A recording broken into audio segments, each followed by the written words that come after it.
guys, it's me, the Stardust Dash, and today I'm gonna be reacting to Star Strike's video that he posted on Monday, which I was going to react to yesterday, but then my laptop needed some restarting because the Windows 10 search bar wasn't working as usual. So yeah, I had to restart it and basically open up all of these web pages or browsers.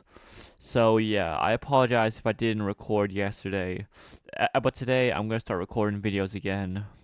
So yeah, I'm gonna be reacting to Star Strike's video about proof Twilight is a cannibal. So yeah, let's get right into this video then, guys. Twilight Sparkle is a cannibal. Yes, you heard me right. This supposed vegetarian book course is secretly a bloodthirsty monster. And I have proof that it's not just Twilight, but there are in fact multiple cannibalistic ponies living in Equestria, some of whom aren't exactly who you would expect. So what exactly do I mean when I say Twilight is a cannibal? What proof is there? Well, for that, we have to go back. Way back to a time long ago, several moons actually, however long those are, when I was watching Equestria Girls' Forgotten Friendship, and during the scene where they enter the restricted section of the Canterlot Library, Twilight says this suspicious line.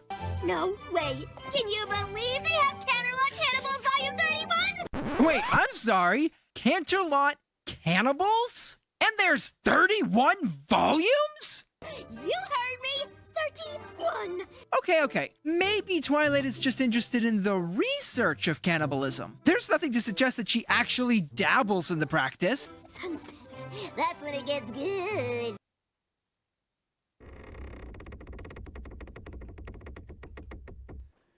Yeah, I don't know what's going on with Twilight in that TV special because yeah. Well, I'm intrigued. This most certainly warrants further investigation. Twilight seems as though she is practically drooling at the idea of this. Seriously, why is she so obsessed with cannibalism to the point where she gets this excited over the idea? And she has likely read all 30 books on the topic. Now, I already hear some of you saying, come on, Star, this is Twilight. Of course she's going to go nuts over finding new books, regardless of what they're about. And you know what I say to that? Fair point. But guys, there is more to this. Let me ask you a question. Why exactly are there so many books on this topic? How much information could there possibly be on cannibalism? And specifically, it's cannibals that used to live, or potentially still do live, in Canterlot. Limiting the information in these books to a specific town, and still having enough to fill 31 books, all in the same series, tells me that these are not just history books. They can't be. So now I ask you another question. Why would a history book such as this be located in the restricted section? Answer: these are not history books. No, Canterlot Cannibals is a collection of cookbooks. Oh my god. Did they really have this back when French's magic was a thing? They actually taught you how to cook. What is that? Rainbow cakes? I'm so glad I grew up with Transformers, honestly. But then again, though, at one point, like during the first Transformers movie, there were Optimus Prime mooncakes, sorry, or something like that. If you don't know what mooncakes were back then, like they were like cakes or something like that. They were like circular. I don't know exactly. I don't know. I don't know how to explain it. I don't know how to explain it. But back then, like, let's just say there were weirder products out there than Milo Pony or something like that. But yeah, Transformers also has some weird products as well. So yeah. This explains so much. It explains why they would need so many books. They just have that many recipes. But something I do have to wonder about is why Volume 31 in particular was restricted. What was it about this book that took things so far it had to be banned? This is a question I was wondering, but for a while, there was no answer I could find. But then I started asking a different question. How did Twilight even get started on cannibalism in the first place? And when I started asking myself this question, it led me to the answer as to what horrible... Yeah, guys, please don't ask yourself these questions because you're going to mess yourself up, okay? If I learned anything about My Little Pony and other shows, is that you never question logic, okay? It doesn't make sense, like most of the times, if I'm being honest here. Secrets can be found in volume 31. And the answer starts way back, approximately 1,100 years ago, back during the rule of the two princesses. During this time, things were dark. Before Canterlot was founded, ponies had made a practice of eating each other. This likely started because the Wendigos caused such famine that the ponies were left with few other options. And I already know what you're thinking. Princess Celestia would never allow that. She wields the elements of harmony. It's her job to keep ponies safe. She's kind, caring, yeah. Maybe she seems that way now. But guys, she was not always this way. Not by a mile. Keep in mind, this is the same pony who owns dark magic items, actively practices... Oh yeah, true, she does do that. I think she did that back in the first 2 episodes of season 3 with King Sombra, because she wanted to show Twilight what happens if King Sombra took over the Crystal Empire again. And yeah, in those episodes, Celestia knows dark magic, and also, and I guess Twilight knows. I guess Twilight knows as well because, you know, like she did it as well, like in the same episode or 2. So yeah. Dark magic and casually decorated her hallways with disembodied pony limbs hanging on the walls. It's just a dark hallway full of disembodied pony legs. Clearly, Celestia has no... I think it's from the episode Castlemania, if I recall, where Rainbow Dash and Applejack are trying to see like who's the tougher pony or something. It was also the episode where we learned that not all of Nightmare Moon's evil was captured, sadly, because some of it is still in the castle of Lost Sisters, I think. So yeah. Problem chopping ponies up and is sick enough to hang their limbs on the walls as decorations. And if she is twisted enough to do something like that, surely she would not only allow cannibalism in her country, if it's common practice, she would 100% partake in it. What if this is all that's left of the ponies she once had for her meals? What if this was the fate her enemies met? If you ever committed treason against the princesses, were you served at the dinner table and then had your legs hung on the wall as a trophy? Still not convinced she's a cannibal? That's okay, because...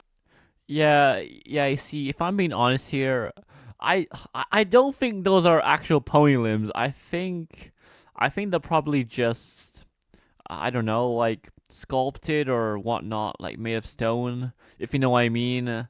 So yeah, I don't really think Celestia and Luna are that horrible, if I'm being honest. But you know, I don't know really. I feel like none of this makes sense, but you know, it's his video, so. Is there somehow more evidence to back this up? We know that cannibalism used to be a common practice in Equestria, but at some point after the founding of Canterlot, which by the way is after Sombra and Luna's banishment, that'll come back later, there was a cultural shift that caused the ponies to stand against cannibalism, eventually pressuring Celestia to outlaw it entirely. Now, fast forward to Luna's return and the tale of Nightmare Moon. Every year for Nightmare Night, the ponies leave an offering of candy for Nightmare Moon. Oh my god, this whole thing as well. So basically, back in the 4th episode of Season 2 called A Luna Eclipsed, there was this whole thing in the Everfree Forest where ponies and fillies would give the statue of Nightmare Moon candy, or else Nightmare Moon would eat them for some reason. I don't know. once again, I'm still not familiar with MLP entirely because like I only started watching this whole thing back in like late 2022 ish. So yeah.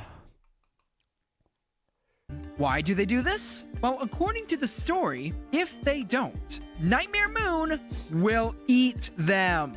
Now, they all know that Nightmare Moon is a pony. She's not a lion, a tiger, or a bear, just a pony like the rest of them. Meaning that, in theory, she should be vegetarian. But no, they all assume that she eats meat. And not just any meat, mind you, ponies specifically. My backside has been gobbled! And the reason is because she is from a time period where eating ponies was common practice. And so, word of Nightmare Moon eating ponies was passed down through the generations. And she is not the only one. We have canonical evidence from a second pony from this era who is confirmed to eat meat. And that pony is none other than King Sombra. Taking a look at this scene when King Sombra takes his pony form for the first time since returning to the Crystal Empire, notice how he chooses to attack Spike. First, he licks his lips, then opens his mouth as if he plans to chomp down on and eat Spike. He doesn't choose to shoot him with a laser. He doesn't use telekinesis. He doesn't throw a crystal at him. He plans to eat him.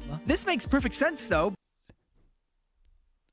I mean, like, to be honest though, I feel like it would make more sense with Sombra because he's evil and he's a tyrant. So yeah, I guess I guess it would make more sense with him because he doesn't give a shit, honestly. But then again, though, with Celestia and Luna, I don't think they would do that, in my opinion. But it's hard to it's weird to comment on because I don't know really. Because he is from a time period when ponies ate meat. Of course, he would probably want a little snack after being banished for 1,000 years. I can't blame the guy, he's gotta be starving.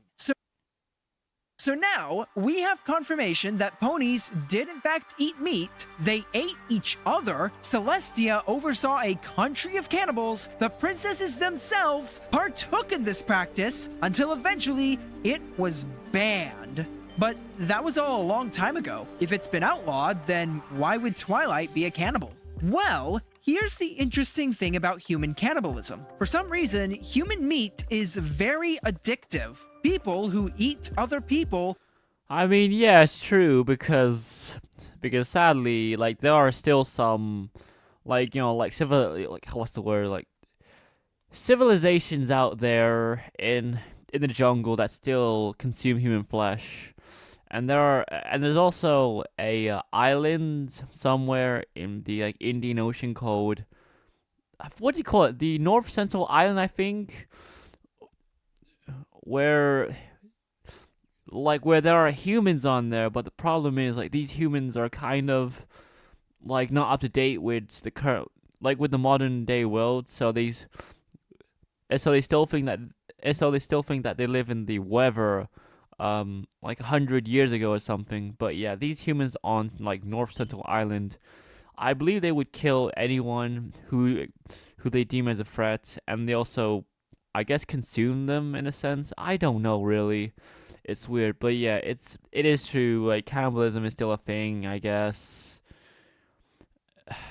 I don't know. It's so weird. Continue to crave humans. What if the same goes for ponies who eat other ponies? The law against cannibalism was put in place many years ago. All of the ponies who practice it have died off, leaving no addicts. All the ponies, except of course, for Celestia. Celestia is the only still living cannibal in Equestria. At least until Luna returns, that is. She still desires the taste of pony meat. And she's lonely, having no pony around her to share this passion with. So what does she do? She slowly starts getting other ponies around her to start eating pony meat. Now it all makes sense why she makes her own pancakes. Oh yeah, it's all coming together. It's not just because she's in... Or she could have just, made her own pancakes using whatever you use to make pancakes, like syrup, batter or something like that. I don't really know. I haven't made pancakes in ages, mind you. And the last time that I had pancakes was on Pancake Day last month, or sorry, 2 months ago in February somewhere. Or I forget when. But yeah, I don't think Celestia's I don't think Celestia's a cannibal or Twilight's a cannibal or something like that. I don't know really. It's so weird. Except for Sombra, I guess, because yeah, I don't know.